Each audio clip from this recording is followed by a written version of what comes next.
I mean, you got to start somewhere. You know? have to. Right. And that's the thing is everybody starts somewhere. Sure, there's going to be people out there that just started their business at 16 and it flourished, and that's amazing. Don't get me Right, wrong. That's the right. best possible way. But at the same time, everybody has to start somewhere. Definitely. Well, I guess we'll get started. Yeah. Welcome back, everybody, to Out at Reese's podcast. I'm your host, Reese Shalvis. Joining me today, we got Braiden Belnap. He's a transformational coach, life coach, author, also a fellow podcast host. How you doing, man? Doing so good. Thanks so much for having me. Of course, dude. I've been excited for this one. Yeah, I'm really looking forward to it. It's been a couple months in the making, and now we're here. Here we are. It's yeah. We at first we didn't even know that.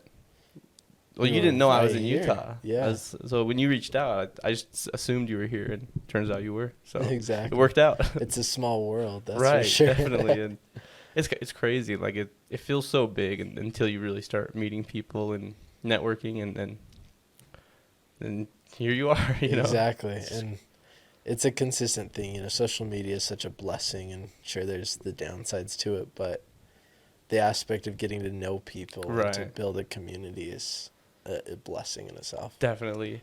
It's one of those things for me, at least. I don't know if you see this for yourself or not, but on the analytical side, it really feels like I'm not really seeing much, but then seeing the community grow, like with the podcast, and that's where I really see the growth at. It's like the numbers don't matter right now, you know, while I'm still small and everything, but the community, seeing everyone come together, support each other and whatnot is the best part, really. I agree with that. It's, I mean, you said it. Numbers are obviously nice to see. Don't get me wrong. Right. But the aspect of just that one person reaching out and say, hey, you changed my life. Or, you know, you see 5 people talking about the one podcast that changed their perspective. Right. It does start to get, your network starts to get tight knit. Your community starts to get tight knit. And that'll grow over time. Right. We all got to start somewhere, right? Exactly. So you're a transformational coach. Can you explain exactly what you're trying to transform about people's lives? So I created something called the Prosperous life methodology. Okay. And it comes down to 7 steps. And obviously there's a lot of subcategories to them. But I fundamentally believe if somebody can master awareness, identity, vision, mindset, emotions, purpose, action, and impact. I named 8. Mindset and emotions really go together. They're hand in hand. Oh, yeah. But if they can master those 7 steps, their life will change. So do you have like a whole course, or do you just talk about them and kind of go over everything? So I meet with people one-on-one, and that's really just a holistic approach. Whatever they bring to the table, I'll help them work through as a coach. Okay. 2, I have a membership. Every single week on Mondays, I bring a topic and I teach about it. I coach around it. And from there, at the end of it, whoever wants to step up and have a coaching around that topic, I'll support them through that. Oh, okay. And then, of course, my book highlights those 7 steps And as that's well. Journey to Prosper? Journey to Prosper. Yeah, I was just looking at that earlier today. And so tell me about that book. Is that just... Yeah, just tell me about it. It sounds interesting. It really aligns with my story and where it all began. So when I was super young, I grew up with, let's just say, in my childhood eyes, the perfect family, right? We had a 3-story home. My playroom was almost as bigger than my house now that I have now. We had cars. We never worried about food. We had a lot of blessings, and my parents were together. Nothing could go wrong in my eyes. Fast forward one day, my mom called me downstairs and walked down. You could just feel the energy was off. Mom and dad crying. And they say, your father and I are getting a divorce. I didn't necessarily know what that means, but I thought just based upon how the energy felt. Right. My sister's younger than me. Is like, what is that? With a smile on her face. Yeah. We're getting a divorce? Yeah. And they explained it, which just validated what I was thinking. From there, to me, that created 3 main limiting beliefs. Obviously more, but 3 main ones. 1, love is not real. You never can rely on anyone but myself. And you never know what's real and what's fake. From there, at the age of 13, I started doing drugs, alcohol, hanging out with a group that obviously wasn't aligned with who I was and who I wanted to be. Didn't know who I was at that time, but at a period of time doing that and doing the things that I didn't want to be doing, I stole money from my brother. I was very self-centered, to say the least. But it's because I wanted to be accepted. I wanted to be loved. After a while, I don't know, do you believe in God? I believe there's something. I don't have a particular belief, but I think there's something. Yeah, I agree with that. So I was hanging out downstairs with my friends, and I hear a voice in the back of my head. It sounded like a friend. It said, go to the bathroom. Didn't have to go to the bathroom or anything at this time, Right. but I went. And at that moment, I heard a voice say, you either will die before you graduate high school, or you will change and you'll make an impact. And it just validated that I was more and I could become more. I just didn't know how. So fast forward a couple months, year, I cut out everything from my life. I started to read books. I started to go to conferences, seminars, listen to podcasts. And those are the steps that I followed to change my life. So it's really just taking my story, talking about my story, the steps I did to change my life so that other people can develop that. That's really cool. That's really interesting because there's definitely a lot of people that either have or do struggle with those kinds of things, and they just haven't had that kind of awakening, I guess you could say, to or awareness that you were able to kind of come to. And so what kind of advice would you give to people who maybe are struggling with those things and they just haven't had that kind of experience yet? First step is awareness, right?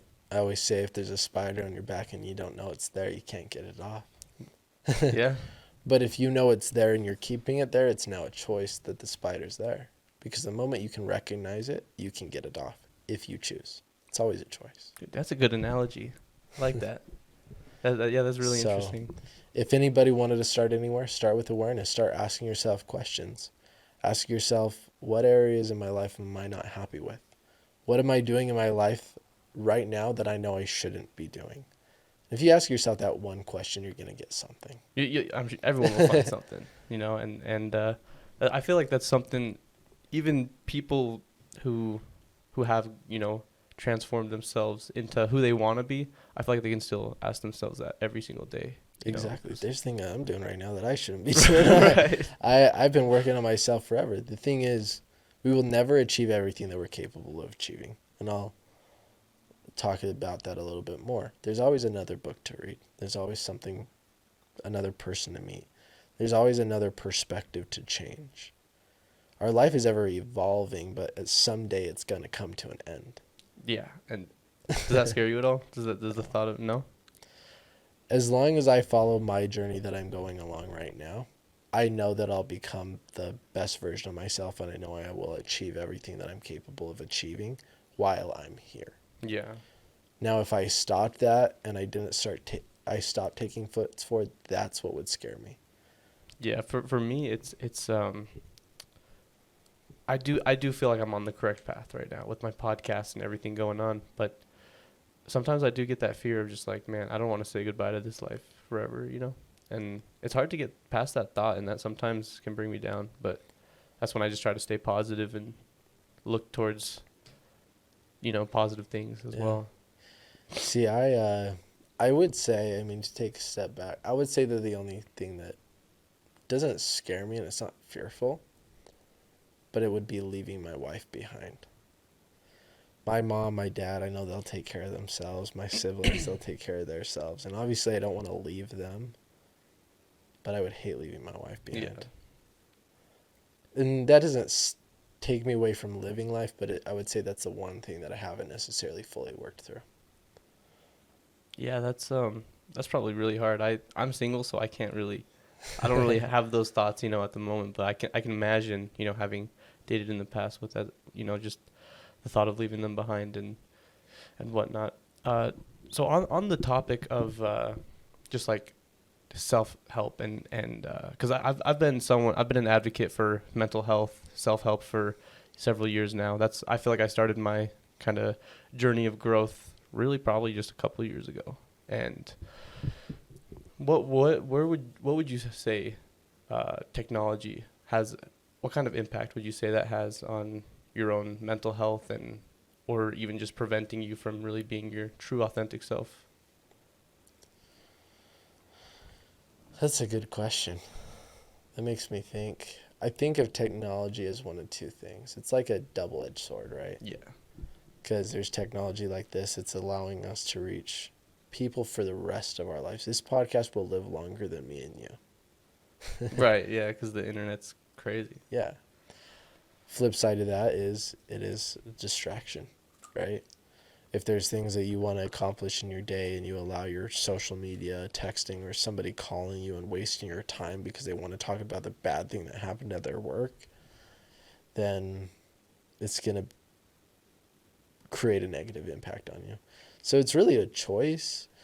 I'm not saying I'm perfect. There is sometimes I often find myself scrolling on social media. That's Right. one thing you mentioned. That's the one thing I'm doing right now that I know I shouldn't be doing.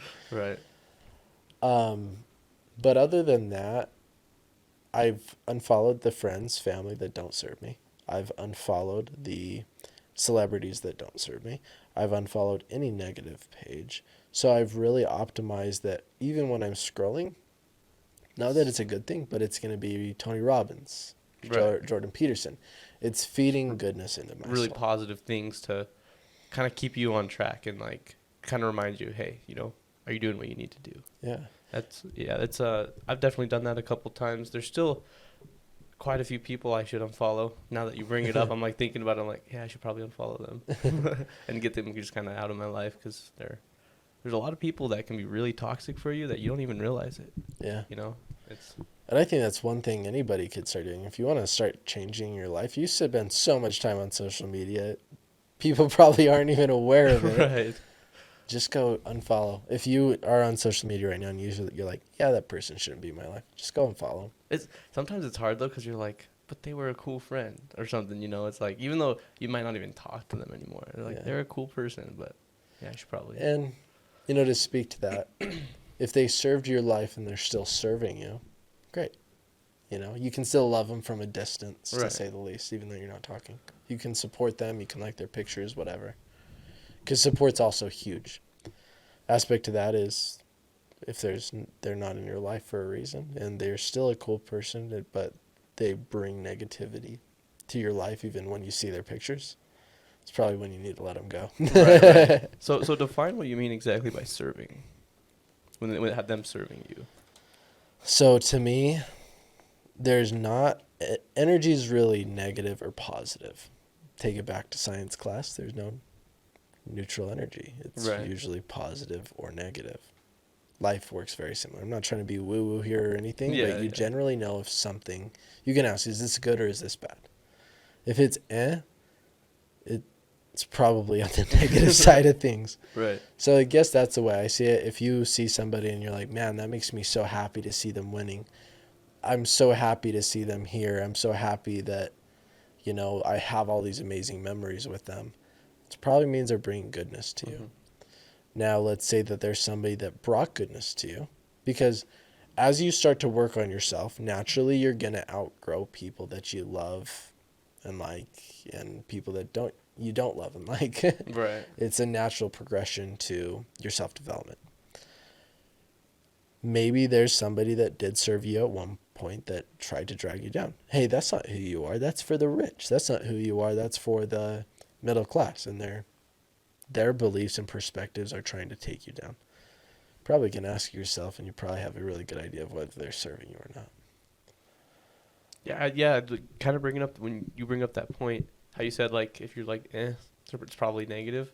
I think really, if you just can't see any positive sides to something particular, that's how you probably should know or tell yourself, this probably isn't good or healthy for me. Exactly.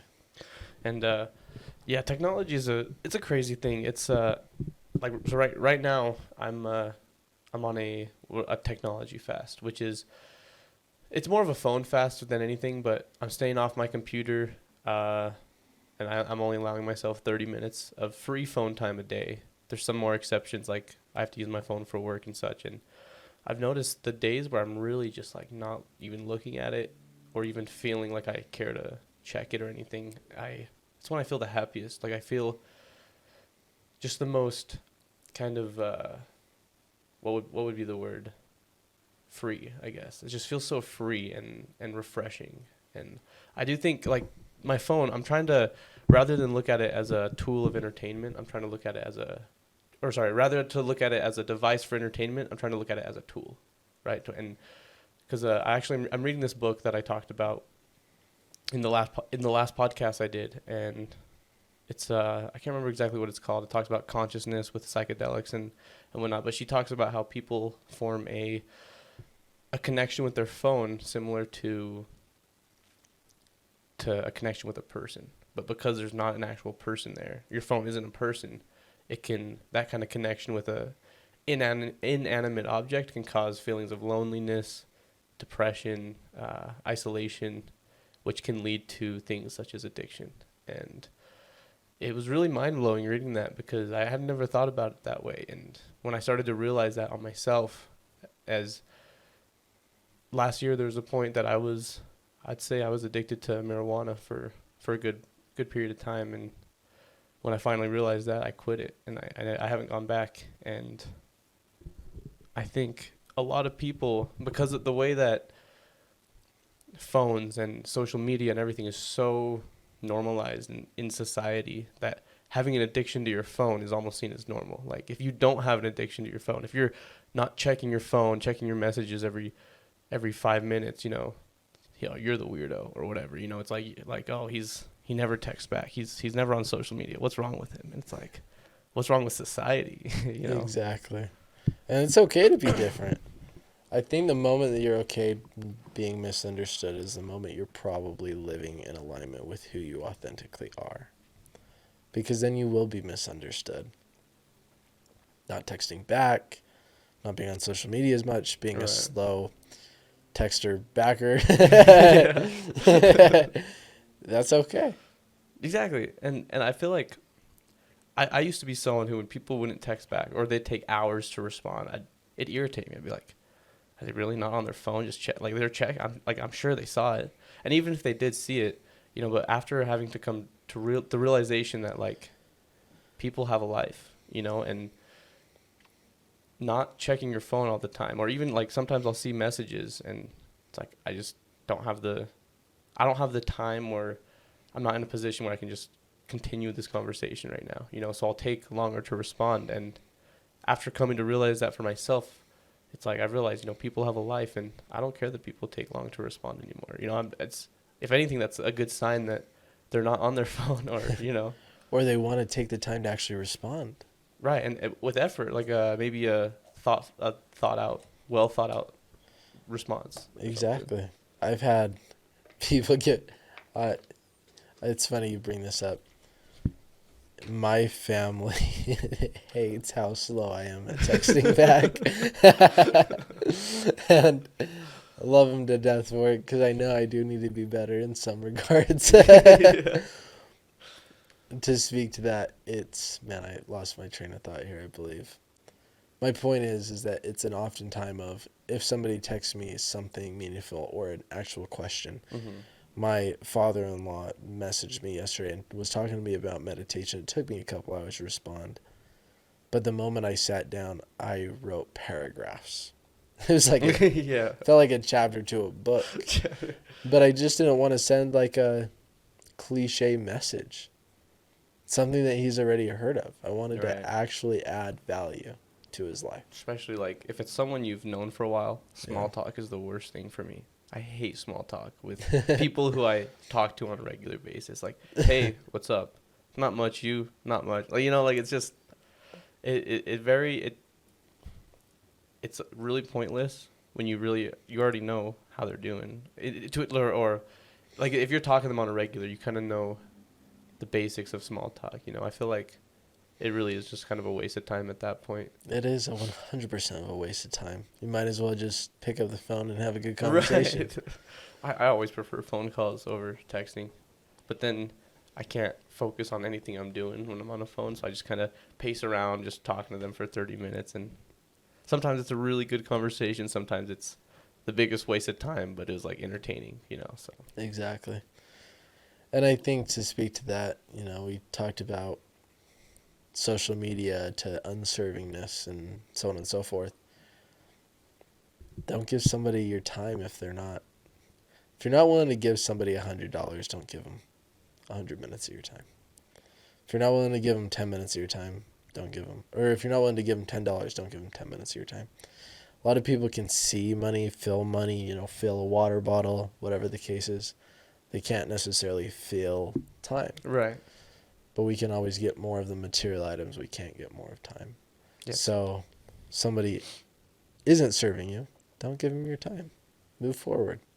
It's okay. Love them from a distance. It's actually scary how much time we waste naturally. Just like how much just humans naturally waste, just in their life, including myself. And then it's when you realize that time never is coming back, especially when you look back to different, points in your life that you consider like good memories, good eras in your life. It's like, man, I'm never getting that time back. And you realize if I keep wasting time doing, bull crap, it's like, how am I going to be able to build the life I want if I'm to continue doing this? I agree with that. That's where, you asked if I was scared of death or something of that nature. If I was wasting time, that's where I would become very scared of death. Because time is of the essence. I'm 23. I may live till 24 if I'm lucky. That's a blessing. I may live till I'm 120. That's also a blessing. Right. But we're never promised another year. We're not even promised another day. You never know what. That's one thing is I was actually just talking about this to myself the other day when I do my kind of practice podcast sessions, and that I was thinking about it. We don't know truly what's going to happen next. We can assume, right? We can assume, I have these plans, so I'm going to be doing this thing next. But you really never know what's going to happen or what. Like, we become so comfortable with routine and then just expect an expectation that it throws us off when the expectations don't happen and something else happens, right? Like, this is kind of a little dark, but like, say the death of a family member, right? It's like, you assumed you were going to live till you're 80 with this person, and now they're gone, and it's like, most people just aren't ready for that kind of change, or that life adversary. Derails you. It's unexpected. Right. And it's the unexpected things that, either put us back right on the rails, I should say, to going strong, or it derails us and we crash. And not to speak to this, to go back to, let's say, awareness, the first step in my belief of living a prosperous life. If you just begin to ask yourself questions even throughout the day, so accept yourself where you're at. Okay, I just wasted 30 minutes on your phone. Okay. If you start judging yourself and beating yourself up, you'll probably naturally go back to your phone because it makes you feel better. Right. Just accept yourself where you're at right now, wherever it's at, whether it's phone, technology, relationship, negativity, a death of a family member. Just accept it, because then you can move forward. Right. People try to run away from stuff like that, at breakups, family deaths. They'll bury themselves in things, bury their emotions to get away from it rather than kind of just facing it and getting through it. Exactly. That's kind of what will decide. Is this going to be more of like, death sucks, right? Nobody likes losing family members, but you can turn it into a positive thing by growing from it, and that's kind of up to you. Like, how are you going to cope with this, and what are you going to do next, right? 100%. And like you said, what are you going to do about it next? You can see where yourself at now, but if you don't have a plan, you'll never move past it. Right. Yeah, it's that's one thing, having a plan. I think ultimately if you can shape your mind to essentially be ready for sudden change in your life, whether it be just really anything, I feel like I'm at a point right now where I feel like I'm super, I'm 23 as well. starting to realize, man, life isn't slowing down. I'm I'm an adult, it's not, it's not high school anymore. I can't just mess around with my friends all the time anymore. But I'm also, haven't established my life yet where I want to be or how I want to be totally yet. And so I feel like I'm at a point right now where I'm kind of just ready for whatever comes next. Me and a lot of friends have talked about this year specifically. We think it's going to bring a lot of change to a lot of people's lives, people close to us and everything. And we're already seeing that change, and being ready for this change and ready to embrace it has mentally made me feel so much better, with everything that's come up. I'm starting to finally see things and change as opportunities rather than what's the word? You get what I'm saying. Yeah, I couldn't exactly. You're good. When you're doing these podcasts, man, sometimes you just lose the train of thought. It's the worst. I did a podcast at this.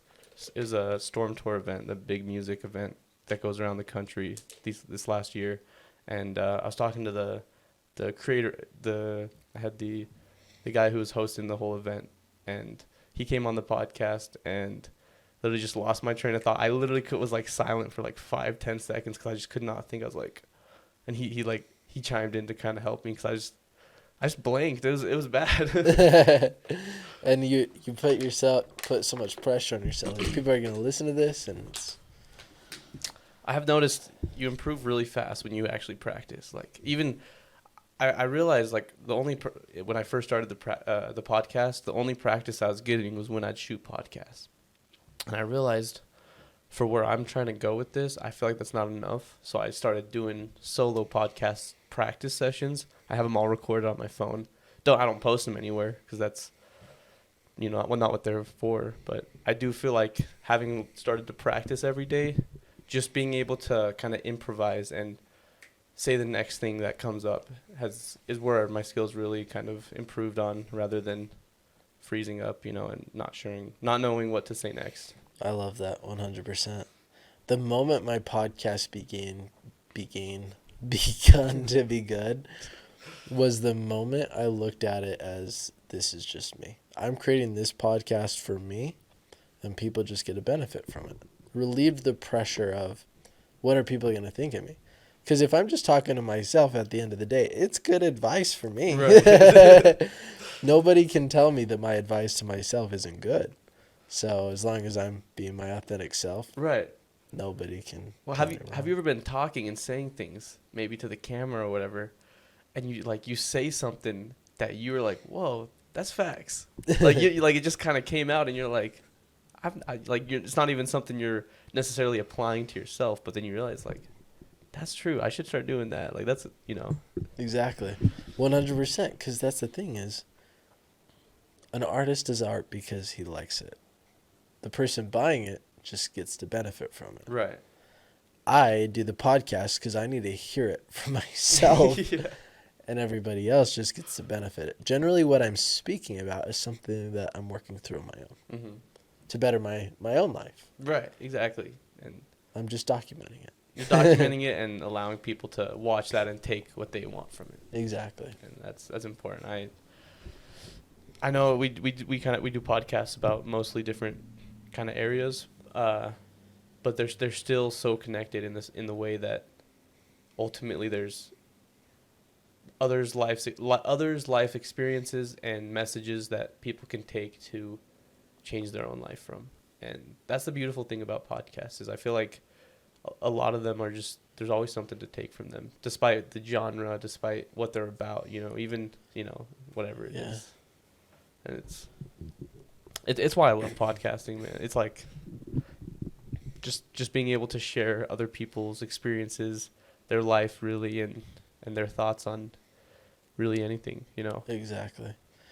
That's the thing is, it's dedication. It's persistence. And if you stick with anything in life, it's not if you will succeed, it's when you will succeed.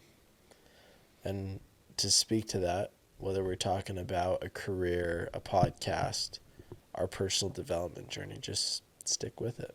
Exactly. And it's really hard to believe that though, when you're first starting to kind of go into certain things, because let's say like for podcasting specifically, there's millions of podcasts out there that are small. They're they aren't growing or seeing numbers or anything, and when someone starts a new one, you think, man, it is so hard to make it in the podcast world. Like to truly get a podcast to like blow up or whatever, it's takes so much work, and it's a lot of people see it more as luck, and because of that, they'll be demotivated, and they'll think, why am I doing this if it's going to be, if there's such a small chance of me actually making it? And when you have that kind of mindset, it definitely is going to affect you and probably prevent you from seeing the success that you want. But if you can throw that mindset in the garbage and kind of see it as, okay, if I keep going and just not stop, no matter how I'm feeling, no matter what I'm going through, just keep going,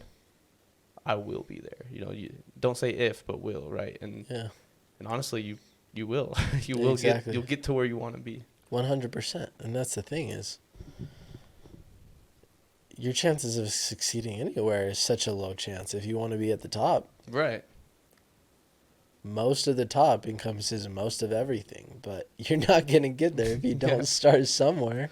Like even people who go to school for jobs that are 9 to 5, you could say, let's say you go into IT, because that's something I was going to go into when I was in high school, and it's like if you're not putting in the effort, say you barely graduated high school and you're not really putting much of an effort in whatever position you land, you're not going to go very far. If you kind of just give up and not try your best, you're not going to go very far in any career field, whether it's a podcast, IT, a doctor. But if you can stay consistent and constantly thrive to be your best, you will be amongst the top if you just don't stop. Exactly. It's just a matter of time. Just a matter of time. It's Mr. Beast. Do you know who Mr. Beast is? I love Mr. Beast. So he took 1,000, I think he shot 1,000 YouTube videos before he ever broke 1,000 views on Really? a YouTube video. My statistics might be a little wrong there. But he is the biggest YouTuber now, I believe. Really? I want to say he's the biggest YouTuber. Even bigger than T-Series now? I don't even know who that is. So Oh, really? based upon that, yeah, Really? just kidding. Yeah, I'm not sure who that is. But the point being is, he was doing it for himself. Right. He did it because he loved it. And that goes to purpose as well. If you already hate something before even starting it, then don't even start it. Right. And that's another thing with all these different career paths people are going into or trying, say YouTube, Twitch streaming, podcasting. A lot of them, they'll just look at it as a side thing. They'll have their regular lifestyle, and then it'll just a side thing. And that's why they won't go as far. Plan B, Plan A, Right, Plan exactly. C. But the people who make it the biggest, say Mr. Beast, like that was his life. His lifestyle was YouTube. It was sleeping YouTube. Probably, I think he's even said that he would like sometimes not even eat or something when he was just absolutely going crazy. And it's like, you really have to make what you're trying to accomplish your lifestyle. You can't just have it as the thing on the side while you do whatever else you want. It's like, Exactly. if that's truly what you want to do, who you want to be, you got to make that your life. Yeah, and it's just have a vision. I created, and I fundamentally believe everybody should, but I have a vision for everything that I want to accomplish with who I want to be, my finances, businesses, relationships, material items, lifestyle, everything. I don't have 2 life visions. I have 1. And I will do anything and everything it takes to achieve that 1 life vision. Do you ever, when you're going through all of these, everything you do to try to accomplish these visions you have for where you want to be, who you want to be, how do you deal with your self-doubts, if you ever get any self-doubts or just lack of motivation to keep going? Everybody has self-doubts, even the people at the top. I always have imposter syndrome. Who the hell am I to be a coach? You know what I'm Right. saying? But I also know that I've gone through so much in life that I have every reason and every ability to be a coach because I've seen the results. As far as doubts goes, there's a lot of them. There's times when I just started the podcast, just wrote my book, just launched my membership, just launched one-on-one coaching, all this stuff. Every time I launch something new, there's doubts because I've never done it before. But I don't doubt getting on a podcast anymore because I've done it so many Right, times. exactly. I don't doubt my ability to create a result in somebody's life because I've done it so many times. I don't doubt being able to produce results in my membership because I've done it so many times. It comes back to consistency and persistency. Persistency. It It's almost going to be feels like scary. it almost feels like a fake it till you make it type of thing. Like, and by that I mean like fake it till you are who you say you are. You know, like when I first started this podcast, I'd tell people, "Oh, I'm a podcaster," and it kind of feel weird saying that because it's like, because I was so new to it. It's just like, man, am I though? Like, I mean, I know I'm doing a podcast, which is should be what makes you a podcaster, but it didn't feel like I was because I hadn't been doing it enough. And so I it almost felt like I was lying to people when I said I was, and it didn't really feel good either because it's just I felt like an imposter. I felt you get 100%. it, and Just when you start something new, you're going to naturally have doubts. Anything. right, Now, let's say to me, the more the doubts that came in my life have been when I was not authentic. So if I hated being a podcaster and I kept doing it every single day, every single week, every single month, I'd be like, am I doing the right thing? Well, yeah, you're going to have doubts because you hate what you're doing. right, and Right? it's like why put yourself through something like that if, despite the amount of success you could see, it's going to be a lot harder to reach it when it is something that you hate doing Yeah. because it's not you. And the other aspect is doubts is there's no doubt for me to have because I only have a plan A. What I can't doubt my plan A because I have nothing else to fall back on. Right. So it you just have to go all in, right? And you'll never fail until you give up.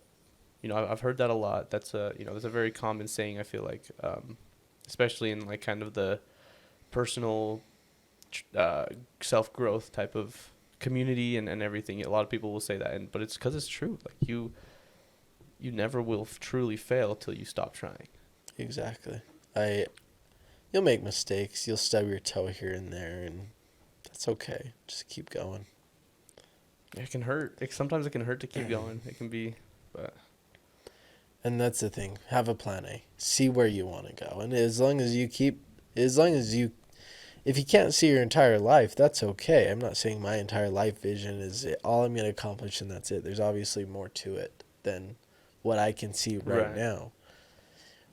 To speak to that, as long as you can just see your next step, then you'll always be okay. yeah, if you see your next step, even if you don't know how to do the next step, just try something, right? Because try something towards it. Because one thing I've kind of came to the realization is if you want to start something but you don't know how, just start by talking to people.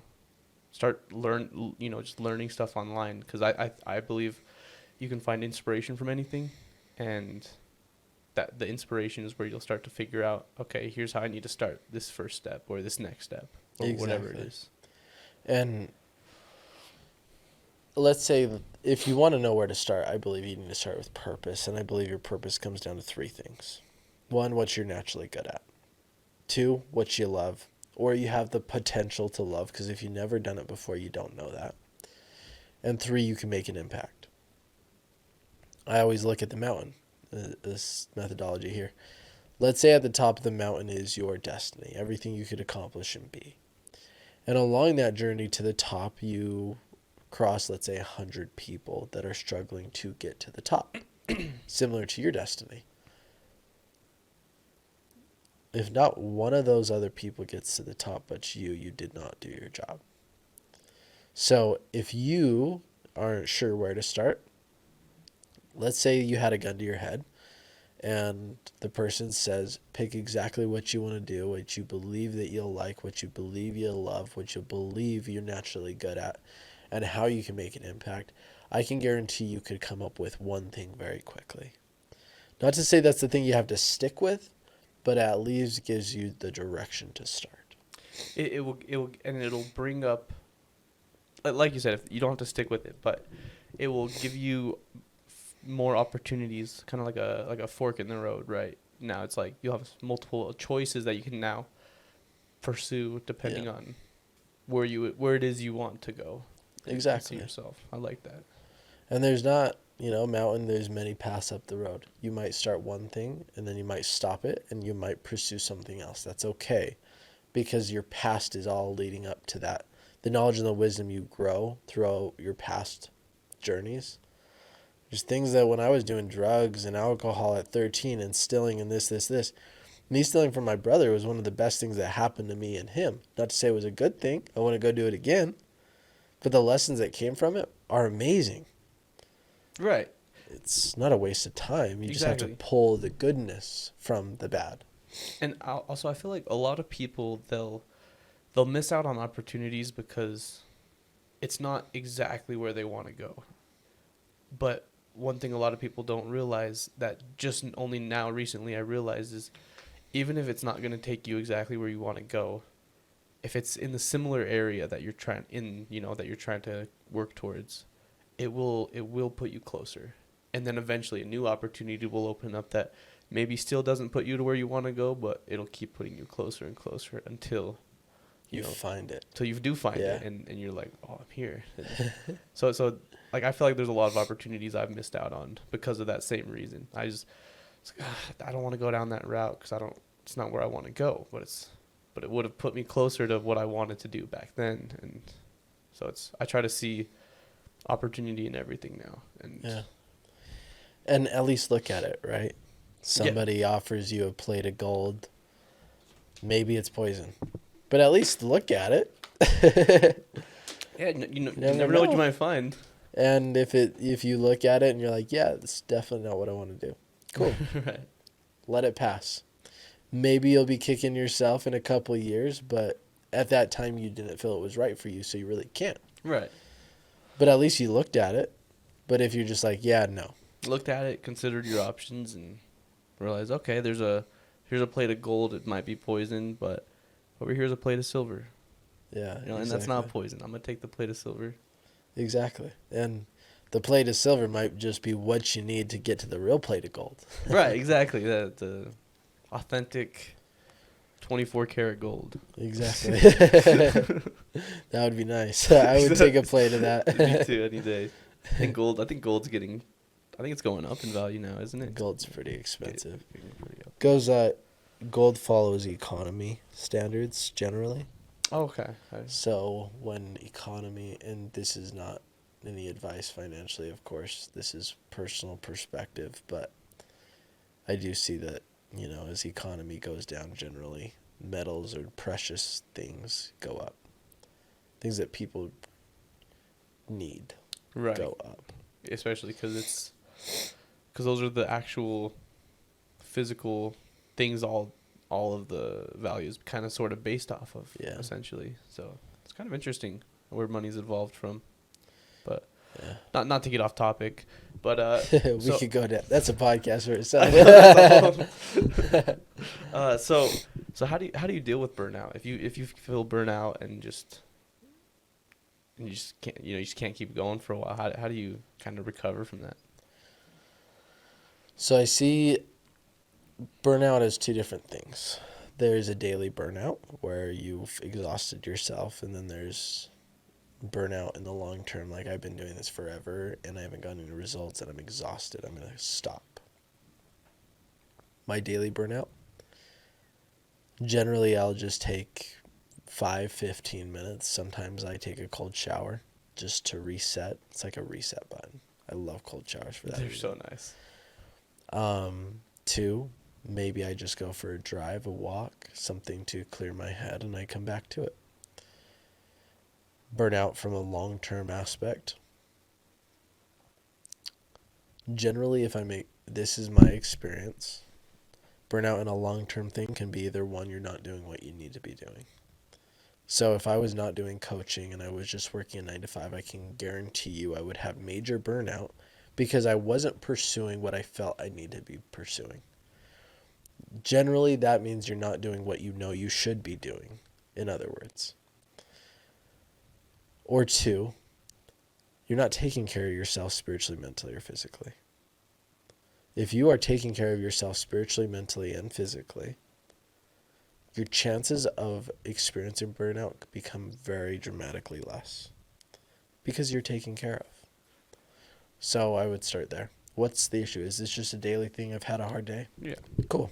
Go take a cold shower, go for a drive, go for a walk, clear your head, and then get back to it. Is this a long-term burnout? Okay, are you taking care of spiritually, mentally, and physically? If one of these areas are lacking, fix it. Because then you're taken care of, and then you can move forward. If you're taking care of spiritually, mentally, and physically, are you doing what you feel like you should be doing? Is there something in your life that you know you shouldn't be doing? Those are the three criteria that I look at. Right, and it's definitely one of those things that there's a reason it's happening, right? I guess you kind of have to figure out, okay, why am I getting burned out?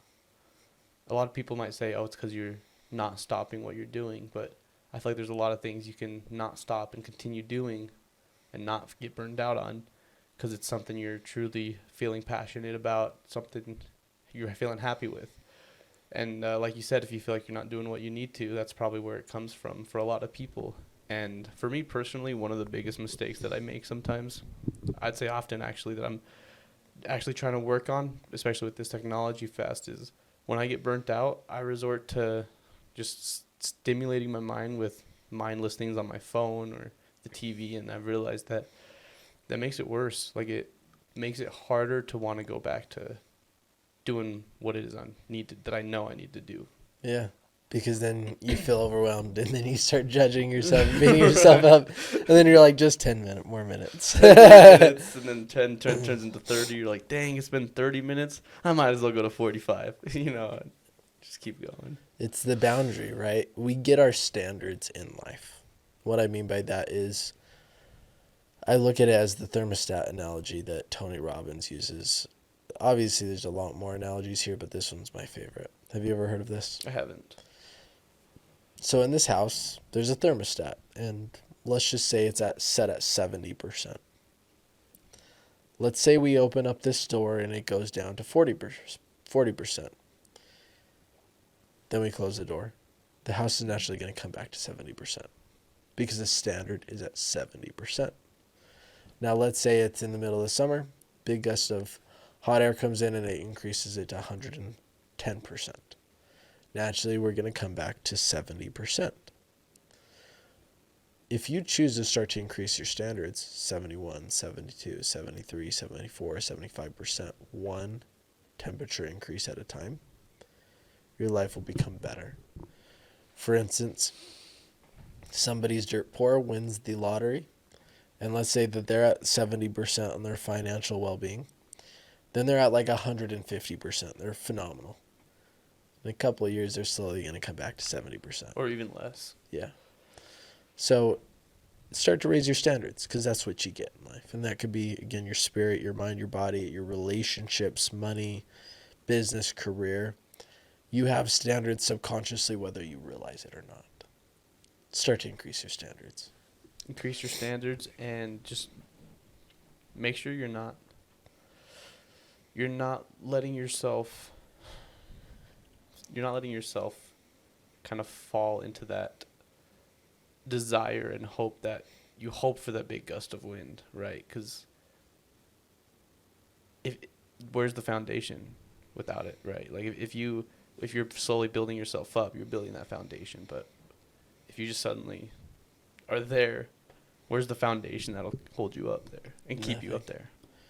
And to speak to that, so there's, what are they called? The big buildings, tall buildings, skyscrapers. Yeah. The big skyscrapers, what people don't see is they're in the foundation, below the dirt, the furthest down, and the most wide. So while you're building career, that's how I see me. Throughout my entire time, I'm going really deep and really wide. And maybe people aren't seeing all these amazing results, but I know by going super deep and super wide on my foundation, that at some point I'll be the tallest skyscraper in the city, Exactly, whatever. because you'll have the biggest support to allow that.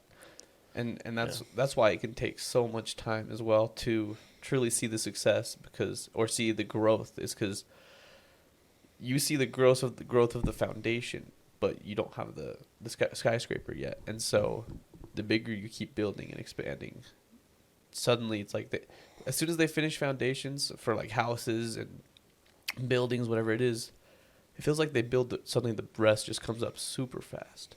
And that's Exactly. how our careers are. You know, it's you build a great foundation.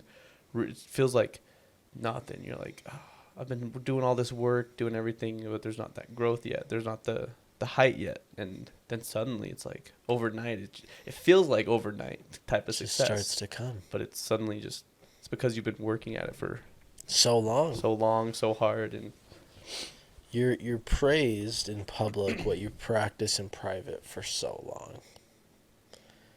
It takes Exactly. time, practice, go out, and again, just start something.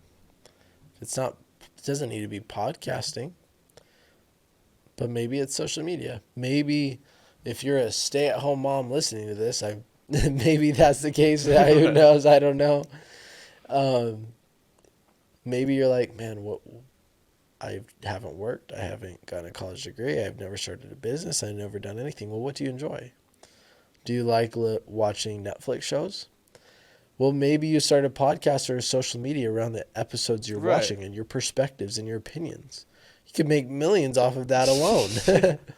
that's like a lot of people's dreams jobs. Like when they think of like, man, I wish I could make money watching Netflix, or I wish I could make money playing video games. It's like, you can, but it is going to be a lot of work Yeah. though. That's the thing. A lot of people will be turned off by is the amount of work those kind of things take. And We're all going to die someday. And we might be saying, well, I'm already 23. Why would I restart my career? I'm already 50 or I'm retiring. Why would I start another thing? Well, you're going to be another year older next year anyways. So why not start doing something new? think about what you could accomplish just in a year, right? And it's definitely, it's never too late to start, and you don't want to die saying, I wish I had done it. Die saying, I'm glad that I did it. Even if it didn't work out. Right. Because you still tried. You still learned something from it. It's like the gold with the poison. At least take a look at it. Maybe there's no poison on it. Maybe there is. Right. At least take a look at it. And while ultimately maybe they ended up taking the silver tray, they still took a look at it and took something, you know. Exactly. But yeah, so we're nearing an hour here, so we'll get wrapping up. Do you have any final thoughts before we close up? My final thought is that everybody deserves a prosperous life. And it's just a choice of whether you get it or not. Everybody sees a spider on their backs. Whether you consciously want to see it or not, it's your choice to look at them. So if you want to live a prosperous life, you have to make the choice. Nobody's a victim. You're only a victim if you choose to be. Make the choice to be a victor and go create the prosperous life that you deserve. Now, if you had one message to the entire world, if the entire world was listening to you right now, and what would your message be to them? There's not one right way to live a life. There's only one right way for you, and that's your authentic self. That's being your authentic self. We've been told who to be and what to do our entire lives. We'd had hopes and dreams before we were even born. But if you can go about life your way and nobody else's way, you'll always be happy. Well, I appreciate you coming on, man. Of course. That was a beautiful message. I'd say this was a very good conversation. Where can they find you on social media? Yeah, so you can go to Braiden Belnap, spelled Braiden, and then Belnap, Belnap. You can find me on social media really anywhere from Twitter to Instagram. And I'd really love just to connect with you guys. Send me a message. I'm here for you. So if you feel like you're struggling, you're in the dumps, and you're not living that prosperous life, send me a message. I'd love to have a conversation, really help you start to go along the journey of living a prosperous life. And if you guys want to follow me on social media, it's just out at Reese's or just Reese Shalvis. I'm trying to start a website. How long when did you start your website? It's been a little over a A year. year now? Yeah, I have no idea what I'm doing on that side of things. I can help with that. Let me know. But I'll link all of his links in the description below if you guys want to check that out. Anyways, I appreciate you guys watching. Hey, it was nice meeting you. Good Thank having you you so on the much. podcast. Hope you guys enjoyed the episode. If you guys did, drop a like, subscribe, follow, and wherever it is you're listening, whether it's the daytime, nighttime, evening time, hope you guys have a good one. Peace. See you guys.